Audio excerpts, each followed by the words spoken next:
बिस्मिल्लाहिर्रहमानिर्रहीम। अस्सलामुअलैकुम वरहमतुल्लाहि वबरकातुहू। स्टूडेंट्स, ये हमारा लेक्चर नंबर 28 है और इस लेक्चर में हम डिस्कस करने जा रहे हैं एक्सरसाइज के शॉर्ट क्वेश्चन 11 to 19। तो चलिए इनकी जानिब बढ़ते हैं।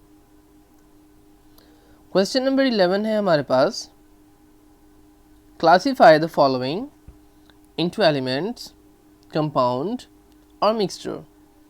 तो एलिमेंट, कंपाउंड और मिक्सचर की हमें डेफिनेशन जो है वो पता है कि एलिमेंट क्या होता है।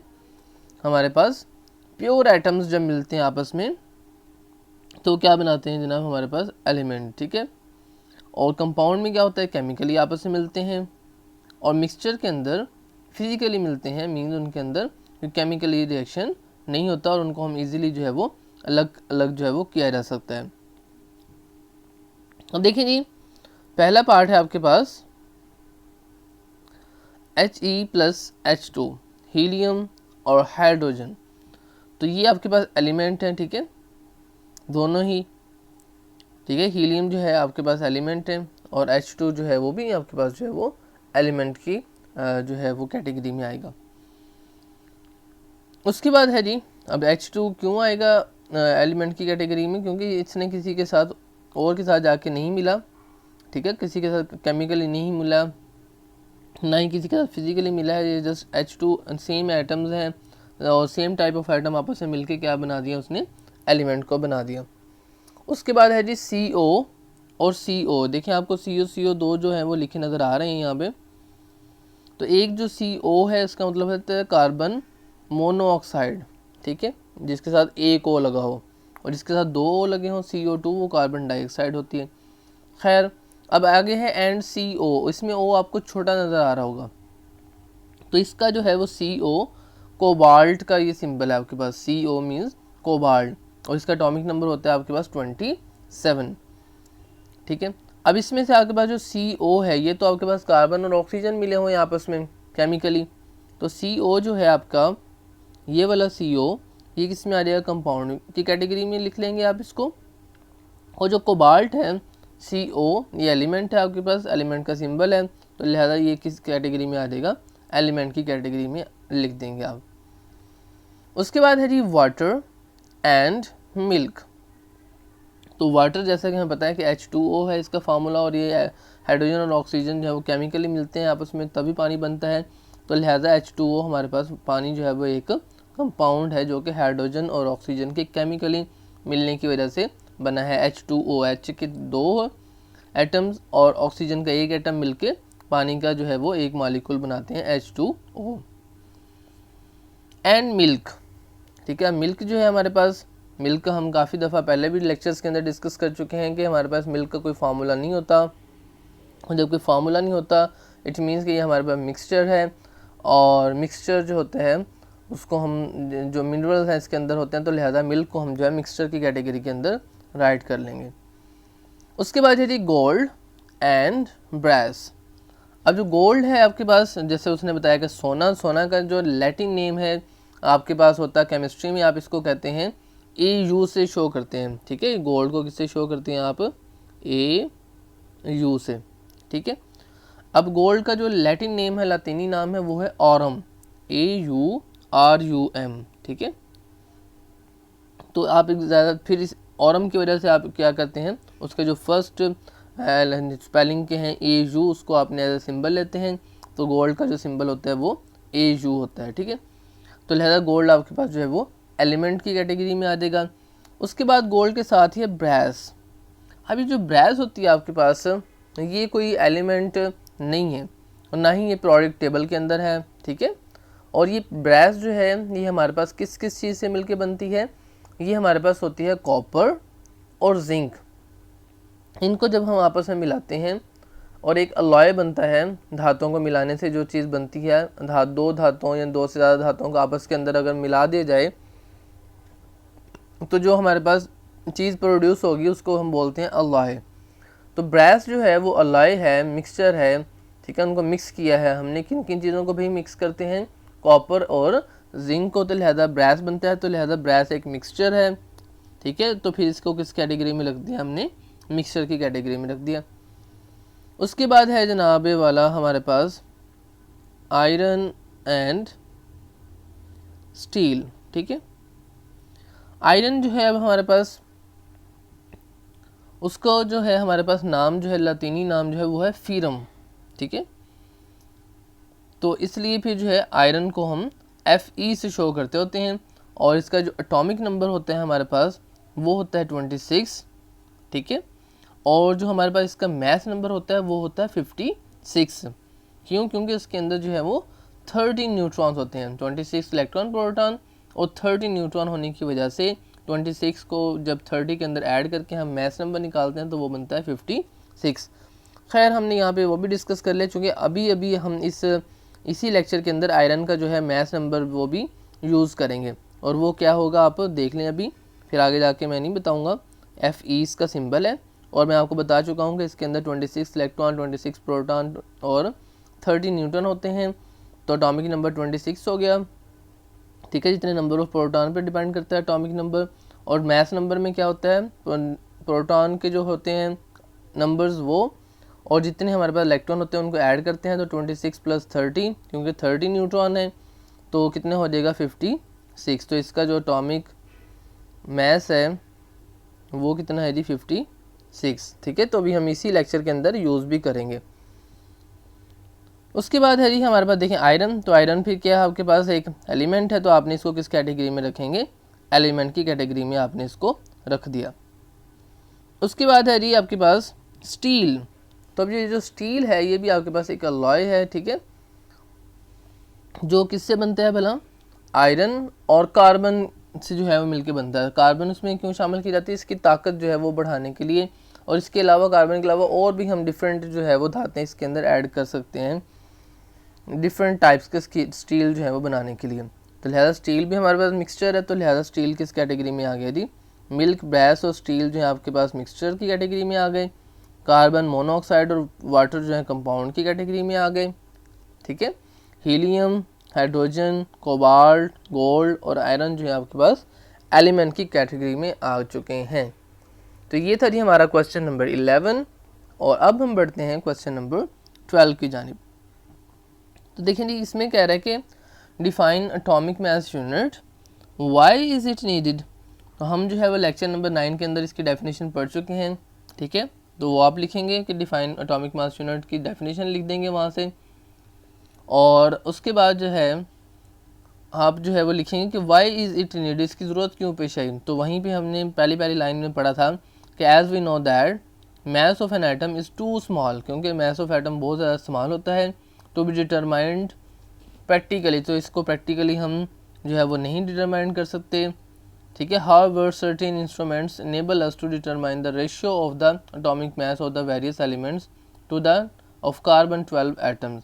तो इसलिए ज़रूरत है, क्योंकि इसको आम प्रैक्टिकली तौर पे चूँकि इसको हम नहीं कर सकते मैथ्स को मालूम, इसलिए हमें एटॉमिक मास यूनिट जो है वो ज़रूरत है, इसकी ज़रूरी है। ठीक है, therefore we need an atomic mass unit. उसके बाद है जी हमारे पास क्वेश्चन नंबर 13, और 13 क्वेश्चन में क्या पूछ रहा है कि state the nature and name of the substance formed by combining the following. सबसे पहले है जी जिंक प्लस कॉपर। तो देखें जी जिंक प्लस कॉपर जो है अभी हम डिस्कस कर चुके हैं ऊपर भी क्वेश्चन नंबर 11 में, कि जो ब्रैस है वो कैसे मिलता है, जिंक और कॉपर को हम मिलाते हैं आपस में। तो देख रहे हैं आप इसका आंसर जो है पहले लिखा हुआ है ये वाला, कि आपके पास क्या होता है zinc plus copper is equal to brass, और ये कहना है हमारे पास एक अलॉय है। उसके बाद है जी वाटर प्लस शुगर। तो पानी के अंदर अगर हम चीनी हम हल करें तो क्या बनेगा, मीठा मीठा पानी बन जाएगा। तो मीठा मीठा पानी जो होगा वो आपके पास क्या होगा, क्या ये कंपाउंड होगा, नहीं बिल्कुल नहीं। अगर आप उसको गर्म करें मीठे मीठे पानी को, तो चीनी जो है वो बच जाएगी आपके पास और पानी सारा उड़ जाएगा। इस मीन्स कि आपने उसको अलग अलग कर सकते हैं, ठीक है, इजीली वाटर और शुगर को। तो लिहाजा वो आपके पास कंपाउंड नहीं है बल्कि मिक्सचर है। खैर अब ये पूछ रहा है क्या बनेगा भाई, तो आपने लिखा कि वाटर प्लस शुगर, और हमारे पास क्या बना, शुगर का सोल्यूशन बन गया, और है ये क्या मिक्सचर। देखें ब्रैकेट के अंदर उसने मिक्सचर लिख दिया। क्यों मिक्सचर है, क्योंकि केमिकली नहीं मिले बल्कि अपना बस जस्ट मिक्स हुए हैं और इनको हम इजीली अलग भी कर सकते हैं, जबकि कंपाउंड्स को हम इजीली अलग नहीं कर सकते। इसके बाद है जी हमारे पास थर्ड पार्ट क्वेश्चन नंबर 13 का, अल्मोनियम प्लस सल्फर। तो अल्मोनियम प्लस सल्फर जो है वो मिलते हैं तो क्या बनता है आपके पास, अल्मोनियम सल्फाइड बनते हैं, और ये क्या है, एक कंपाउंड है, इसमें ये अल्मोनियम और सल्फर केमिकली मिलते हैं। उसके बाद है जी आयरन प्लस क्रोमियम प्लस निकल। तो आयरन, क्रोमियम और निकल को जब हम ऐड करते हैं धातुओं को, 3 धातुओं को, तो फिर हमारे पास क्या बनता है, अलॉय बनता है। जैसा कि मैं पहले बता चुका हूँ कि मुख्तलिफ धातुओं को मिक्स करने से जो हमारे पास मिक्सचर होता है उसको हम बोलते हैं अलॉय। उसके बाद है जनाबे वाला हमारा क्वेश्चन नंबर 14 है नेक्स्ट। इस क्वेश्चन में पूछ रहा है कि differentiate between the molecular mass and formula mass which और the following have molecular formula. तो जी हम लेक्चर नंबर 13 हमारा था ये वाला, और इस लेक्चर में हम डिस्कस कर चुके थे कि हमारे पास जो है वो कौन सा हमारे पास जो है वो मॉलिक्यूलर मास होता है, कौन सा फार्मूला मास होता है। तो अगर लेक्चर नंबर 13 में हमने पेज नंबर 13 पे मॉलिक्यूलर मास और फार्मूला मास में हमने देखा था कि the sum of the atomic mass of all the atom present in one molecule of a molecular substance is its molecular mass. ठीक है, तो ये हमने डेफिनेशन पढ़ी थी और हमने जो है वो अपना उसकी एग्जांपल्स भी की थी। और उसके बाद हमने फार्मूला मास का पढ़ा था कि जी ionic compound that form 3-dimensional solid crystals are represented by their formula units. Formula mass in such cases is the sum of the atomic masses of all the atoms present in the one formula unit of a substance. तो ये आपके पास क्या था, जो आपके पास molecular जो था वो मैथ था, सॉरी फार्मूला मैथ था। ठीक है, तो अब ये नीचे दे रहा है कि आपने एक तो इसकी डेफिनेशन लिखनी है, ठीक है, मॉलिक्यूलर मैथ्स की और फार्मूला मैथ्स की, जो कि बुक पे हम कर चुके हैं लेक्चर नंबर 13 के अंदर। और अब बस उसके साथ आपने ये बताना है कि भाई इनमें से कौन कौन से आपके पास मॉलिक्यूलर मैथ्स हैं रखते हैं और कौन कौन से जो है वो फार्मूला मैथ्स रखते हैं। तो ये बहुत सिंपल आप देखें, जिसके अंदर हमारे पास कोवलेंट कंपाउंड है, कोवलेंट बॉन्ड है, उसका जो है वो मॉलिक्यूलर मैथ्स होगा, और जिसके अंदर आयोनिक बॉन्ड है उसका क्या होगा, फार्मूला मैथ्स होगा। तो लिहाजा H2O के अंदर H2O आपके पास कोवलेंट होता है, तो इसका क्या होगा आपके पास मॉलिक्यूलर मैस। इस तरह H2SO4 का भी मॉलिक्यूलर मैस। जबकि जो दरमियान में दो हैं NaCl और Ki, सोडियम क्लोराइड और पोटाशियम आयोडाइड, तो इसका क्या होगा आपके पास फार्मूला मैस होगा, क्योंकि इनके अंदर जो होते हैं वो हमारे पास आयोनिक बॉन्ड होते हैं, आयंस की फॉर्म में होते हैं, जत्थे की फॉर्म में होते हैं, एक पूरा इन्होंने मिल के यूनिट बनाया होता है। तो लिहाजा एक का मॉलिक्यूल की फॉर्म में नहीं होते ये NaCl और Ki, बल्कि सारे इकट्ठे होकर जो है ना वो एक दूसरे के साथ जुड़े होते हैं। तो लिहाजा इनका भी जो होता है वो हमारे पास फार्मूला यूनिट होता है और फार्मूला मैस होता है। उसके बाद है जी हमारे पास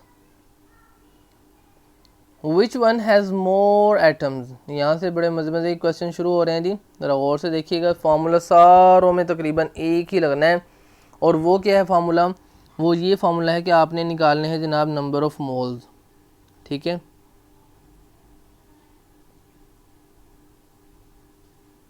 नंबर ऑफ मोल्स। तो आपने करना क्या है, जस्ट कि जो आपको गिवन दिया हुआ है कि भी इतने ग्राम है, इतने है, गिवन को ऊपर लिख लेना है। ठीक है, जो आपको दिया गया हो भी इतने, इतना उसका जो है वो मैथ्स है, गिवन जो वो देगा उसको आपने लिख लेना ऊपर। और जो उसका खुद से हम निकालेंगे, ठीक है, एटॉमिक मैथ्स जो उसका निकालेंगे, ठीक है, या फिर मोलर मैथ्स उसका निकालेंगे, वो आपने कहाँ पे लिख लेना है, नीचे। इस तरह करेंगे तो आपके पास क्या आ जाएंगे, मोल्स आ जाएंगे।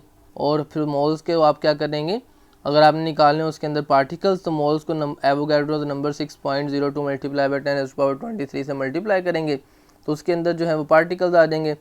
तो बस इतना सही इन सब क्वेश्चंस के अंदर काम है। मज़ीद हम अब करते हैं यहाँ पे, तो आपको मज़ीद जो है वो पता चल जाएगा। अब देखें जी क्वेश्चन नंबर 15 है हमारे पास कि विच वन हैज़ मोर एटम्स।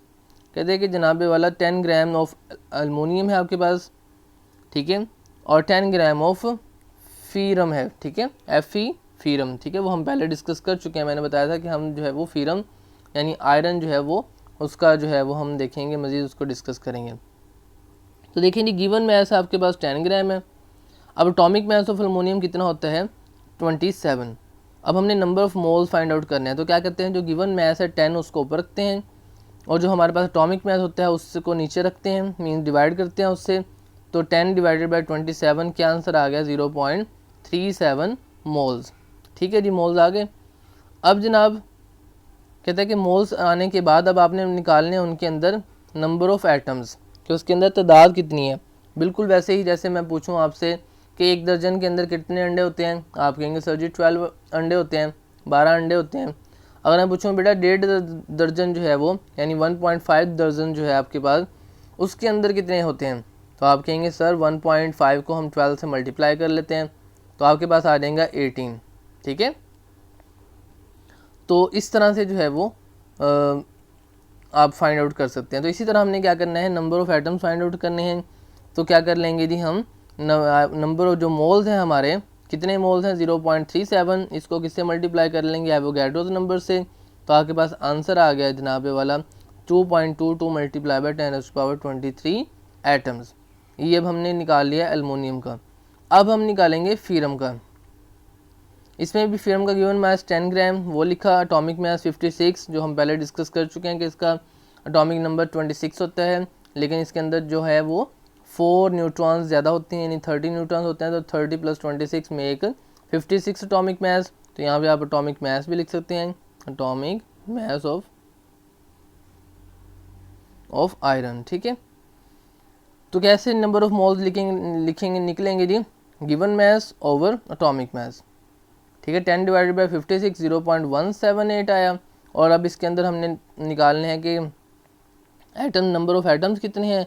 तो बस क्या करेंगे, 0.178 को मल्टीप्लाई कर देंगे 6.02 मल्टीप्लाई बाई 10⁻23 से। ठीक है, अब यहाँ पे जो नंबर ऑफ रूलर लिखा हुआ है यहाँ पे कितना आना था 0.178। तो 0.178 को जब मल्टीप्लाई किया आपने 6.023 से, तो ये आंसर आ गया 1.07 मल्टीप्लाई बाई 10⁻23। अब आप देखें जी कि ये है आपके पास 2 देखें 10⁻23 तो सेम है ना इस आंसर में और इस आंसर में, टिक वाले में। अब ये भी 23 सेम है, ये भी 23 सेम है। अब फ़र्क क्या है, यहाँ पे 2.22 है, यहाँ पे 1.07 है। तो आप ख़ुद बताएं कि 1.07 जो है वो बड़ा होता है या 2.22। तो 2.22 ज़ाहिरी बात है बड़ा होता है। तो क्या रिजल्ट निकला हमारे पास, ये रिजल्ट निकला कि 10 gram of aluminium has more number of atoms due to its larger number of moles. क्योंकि उसके नंबर ऑफ मोल्स ज़्यादा बनते हैं, तो नंबर ऑफ मोल्स ज़्यादा बनने की वजह से उसके अंदर जो है वो नंबर ऑफ एटम्स भी ज़्यादा बन गए। तो ये था जी हमारा क्वेश्चन नंबर 15 जो कि सॉल्व हो चुका है, बहुत इजी था। आगे भी तकरीबन इसी तरह ही है कि आपके पास given mass over atomic mass करेंगे, मोल्स आएंगे, मोल्स को एवोगैड्रो नंबर से मल्टीप्लाई करेंगे तो नंबर ऑफ एटम्स आ जाते हैं। अब है जी हमारे पास question number 16, which one has more molecules, 9 gram of water और 9 ग्राम ऑफ शुगर। तो कहते हैं कि अब 9 ग्राम आपके पास वाटर है, 9 ग्राम ही आपके पास चीनी है, बताएं किसके अंदर जो है वो मालिक्यूल्स की तादाद ज़्यादा है। तो अब क्या करना पड़ेगा, सबसे पहले तो हमें इनके निकालने पड़ेंगे नंबर ऑफ़ मोल्स। जब नंबर ऑफ़ मोल्स निकलेंगे तो हम इजीली एवोगैड्रो नंबर से मल्टीप्लाई करके नंबर ऑफ़ मालिक्यूल्स निकाल लेंगे। तो देखें जी गिवन मैस 9 ग्राम और पानी का जो मोलर मैस होता है वो होता है 18 ग्राम। कैसे, H का 2 है तो 2H मीन्स 2 1 दा 2, और O का कितना होता है 16, तो 16 + 2 18। ठीक है, और उसके बाद जनाब 18 से डिवाइड किया आपने। देखिए ना H का एटॉमिक नंबर 1 होता है ना, तो इस तरह 1 मल्टीप्लाई बाई 2, 2 1 दा 2 प्लस चूँकि ऑक्सीजन 1 है तो 1 मल्टीप्लाई बाई 16, तो 16 1 दा 16, इस तरह फिर 18 आया बेटा। अब जनाब हम बढ़ते हैं, अच्छा ये तो हमने कर लिया, 9 डिवाइडेड बाई 18 0.2 मोल्स आया, 0.2 को 6.002 मल्टीप्लाई बाई 10⁻23 से मल्टीप्लाई किया तो हमारे पास क्या आ गए, नंबर ऑफ़ मॉलिक्यूल्स आ गए। अब जनाब हमने निकाले शुगर के। तो जब हमने शुगर के निकाले तो शुगर के 9 ग्राम ही उसने दिया हुआ था गिवन मैस, वो 9 ग्राम लिख दिया। अब जो है इसका हमने मोलर मैस फाइंड आउट करने के लिए, क्योंकि C12 लिखा हुआ है फार्मूले के अंदर, तो इसका मतलब है कार्बन के 12, तो लिहाजा 12 तो हैं इसके अंदर मौजूद एटम्स और इसका एटॉमिक नंबर भी 12 ही है, तो लिहाजा 12 को 12 से ज़रब दे दी। फिर जनाब H12, अब H का एटॉमिक नंबर 1 होता है और यहाँ पे जो है आपके पास कितना दिया हुआ है H22, तो यहाँ से इनसे गलती हो गई, यहाँ पे 22 आना है, ठीक है। तो लिहाजा H का 1 होता है एटॉमिक मास, तो 1 मल्टीप्लाई बाय 22। ऑक्सीजन का कितना होता है 16, और 16 होने की वजह से यहाँ पे भी इनसे गलती हो गई, O11 आना था, तो 16 को किससे मल्टीप्लाई कर दिया 11 से, तो हमारे पास जब इन सब को हमने मल्टीप्लाई करके ऐड किया तो हमारे पास आंसर आया 342। तो 9 ग्राम को, ठीक है, 9 गिवन ऊपर जो हमने खुद से निकाला है उसका, तो वो 342, 9 डिवाइडेड बाई 342 0.0263 मोल्स, ठीक है। अब इसको किससे मल्टीप्लाई कर लेना है एवोगैड्रोस नंबर से, तो देखें नंबर ऑफ मोल्स, अब नंबर ऑफ मॉलिक्यूल्स निकालने के लिए नंबर ऑफ मोल्स को एवोगैड्रोस नंबर से मल्टीप्लाई किया, तो 1.5 मल्टीप्लाई बाई 10⁻22 ये जो है आपके पास मॉलिक्यूल्स आ गए। अब ऊपर अगर हम देखें तो ऊपर हमारे पास कितने आए थे जी,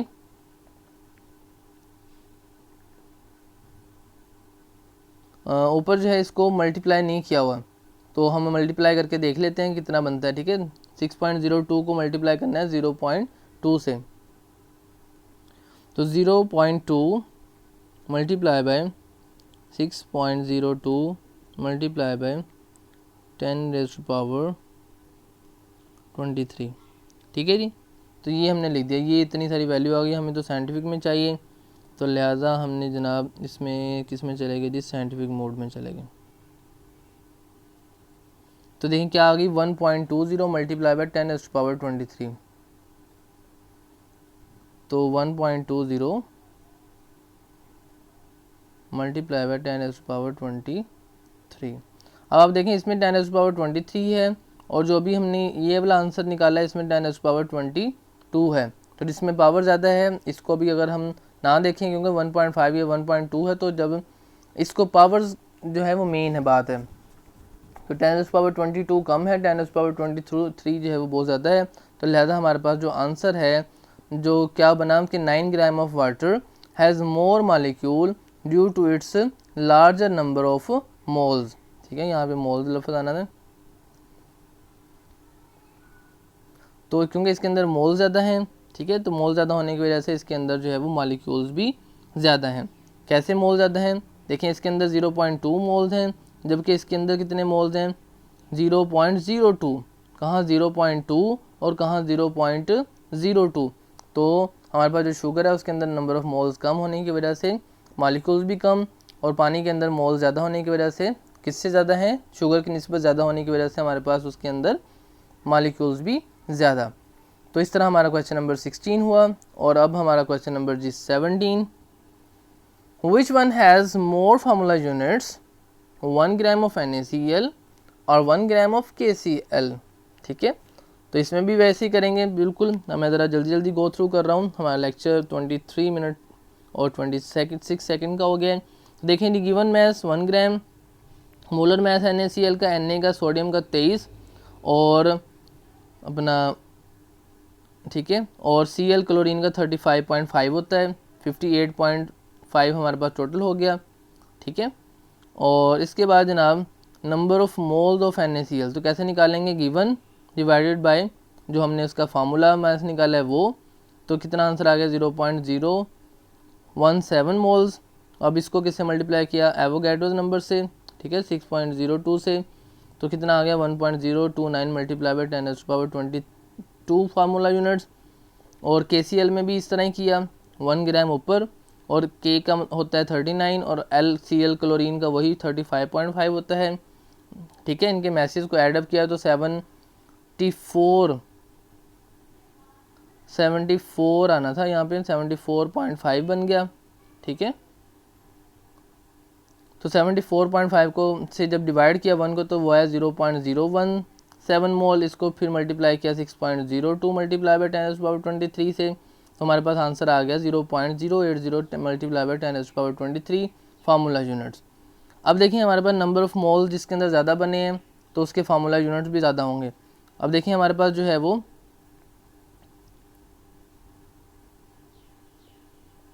ये बने हैं आपके पास 0.017 और जबकि ये बने हैं 0.017। तो जी 1 gram of NaCl has more formula units due to its more number of moles. देखिए NaCl के अंदर जो है वो आपके पास ज़्यादा फार्मूला यूनिट्स हैं क्योंकि इसके जो है वो मोल्स ज़्यादा हैं। तो किस तरह से ज़्यादा हैं जी, 1.029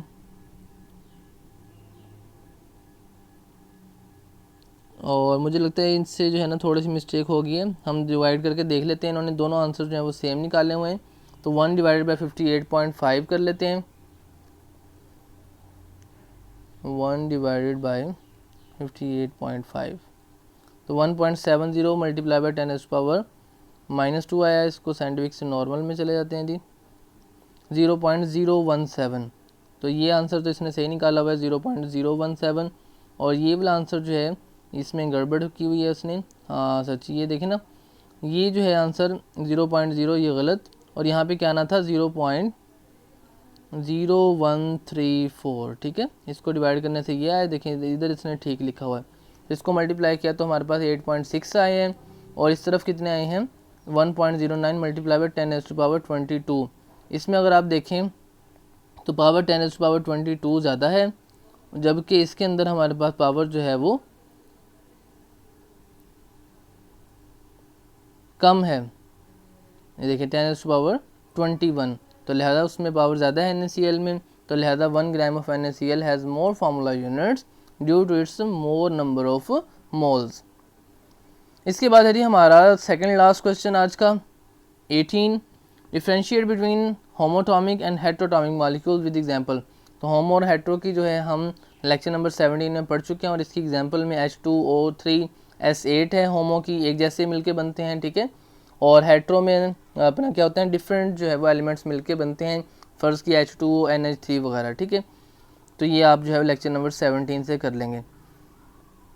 उसके बाद है जी which one of the following has more hydrogen atoms 2 moles of HCl और 1 मोल ऑफ NH3। तो इसकी मिसाल आप ऐसे ले लें कि अगर मैं कहूँ कि जनाब मेरे पास ना 2 दर्जन बॉक्सेस हैं। ठीक है, 2 दर्जन छोटे छोटे बॉक्सेस हैं। एक जो दर्जन बॉक्स है उसके अंदर हर बॉक्स के अंदर एक टॉफ़ी है। ठीक है, तो अब कितनी टॉफ़ीज़ हो गई 12। और मैं कहूँ मेरे पास एक और दो जो दूसरी दर्जन है बॉक्सेस की, ठीक है, उसके अंदर हर बॉक्स के अंदर 3 टॉफ़ीज़ हैं, तो अब कितनी टॉफ़ीज़ हो जाएंगी 36 टॉफ़ीज़ हो जाएंगी। तो मैं कहूँ भी आपने कौन सी दर्जन लेनी है, तो आप कहेंगे सर वो जो दूसरे वाली दर्जन है ना वो दे दें हमें, क्योंकि उसके अंदर हर दर्जन के अंदर 3 टॉफ़ीज़ हैं। तो लिहाजा किसके अंदर अब ज़्यादा होंगे आपके पास हाइड्रोजन एटम। जिस तरह मैं पूछूंगा कौन से वाली दर्जन के अंदर आपके पास जो है वो ज़्यादा टॉफ़ियाँ होंगी, तो आप कहेंगे सर जो दूसरे वाली दर्जन है जिसके हर एक बॉक्स के अंदर 3-3 टॉफ़ियाँ निकलती हैं, तो वो वाली जो है उसके अंदर ज़्यादा टॉफ़ीज़ निकलेंगे। तो बिल्कुल यही वैसे ही है। और अगर मैं कहूँ ऐसा करो कि वो वाली एक दर्जन ना लो जिसके अंदर 3-3 टॉफ़ीज़ होती हैं, आप ये वाली 2 दर्जनें ले लो मेरे से जिसके अंदर एक टॉफ़ी होती है, तो आप कहेंगे नहीं सर ये मैं 1 दर्जन ले भी लूँ 2 दर्जन भी ले लूँ तो 12 जमा 12 मेरे पास कितनी टॉफ़ीज़ हो जाएंगी 24। जबकि जो दूसरी है उसमें क्या है हर एक डब्बे के अंदर 3 है, तो 12 3 36, फिर भी मैं तो कम होंगे, तो लिहाजा मुझे ये वाली दर्जन जो है ना वो दे दें। तो वही वाला क्वेश्चन कुछ इस तरह का ये अब हम करने लगे हैं। तो इसमें क्या है हमारे पास कहता है कि 2 मोल ऑफ HCl हैं, तो एक उसमें के अंदर हमारे पास 2 मोल हैं, जबकि NH3 के 1 मोल है, लेकिन हर NH3 के अंदर 3 H हैं। तो वो बता रहा है कि हमारे पास हिंट दे रहा है वो कि 1 mole of substance contain the same number of moles of atoms are in 1 molecule of a substance. तो कहता है कि हमारे पास जो 1 मोल सब्सटेंस होता है उसके जो सेम नंबर होते हैं मोल्स के, वो जो होते हैं वो 1 मॉलिक्यूल ऑफ अ सब्सटेंस के अंदर जितने होते हैं उतने ही होते हैं। तो देखें जी आंसर इसका कि हमारे पास 1 mole of NH3 contains molecules, तो इसके अंदर जो है वो कितने मॉलिक्यूल्स जो हैं वो होंगे। किस तरह से निकालेंगे, हमें पता है कि 1 मोल के अंदर एवोगैड्रोस नंबर मॉलिक्यूल्स होते हैं, तो लिहाजा कितने हुए जी 6.02 मल्टीप्लाई बाई 10⁻23 मॉलिक्यूल्स। अब 1 molecule of NH3 contain H atom, अब एक मॉलिक्यूल के अंदर कितने हैं NH3 में, H के कितने एटम हैं 3, तो यहाँ पे लिख लिया 3। अब भाई 6.02 में कितने होंगे H, तो उसको मल्टीप्लाई कर लिया हमने 3 से, तो लिहाजा जब 3 से मल्टीप्लाई किया तो हमारे पास आंसर आया 1.8 मल्टीप्लाई बाय 10⁻24 एटम्स। ये तो हमने निकाल लिया जनाब NH3 का। अब बारी आ गई HCl की। तो 1 मोल ऑफ HCl कंटेन, तो 6.02 मॉलिक्यूल्स ही होंगे। अब 2 मोल्स के अंदर कितने होंगे, 2 से मल्टीप्लाई कर दिया, कितने आ गए जी 26 अपना 2 मल्टीप्लाई बाय, यहाँ पे मल्टीप्लाई का साइन आना है ये डॉट की जगह, ठीक है। तो जनाब कितना आ गया हमारे पास, ये आ गया जी, अब वो कह रहे हैं कि 2 मोल्स ऑफ HCl कंटेन्स, अब एक जो HCl है उसके अंदर कितने हैं, एक H ही है, तो लिहाजा जब इसको मल्टीप्लाई करेंगे तो आपके पास आएगा, इसको मल्टीप्लाई करके देख लेते हैं जी। देखिए जी मल्टीप्लाई कर रहे हैं हम 6.02 को 2 से जस्ट मल्टीप्लाई करना है, 6.02 मल्टीप्लाई बाय 2 कितना आया 4.12 और 2 मल्टीप्लाई 6.02 12.04, ठीक है जी। तो हमारे पास कितना आंसर है 12.04।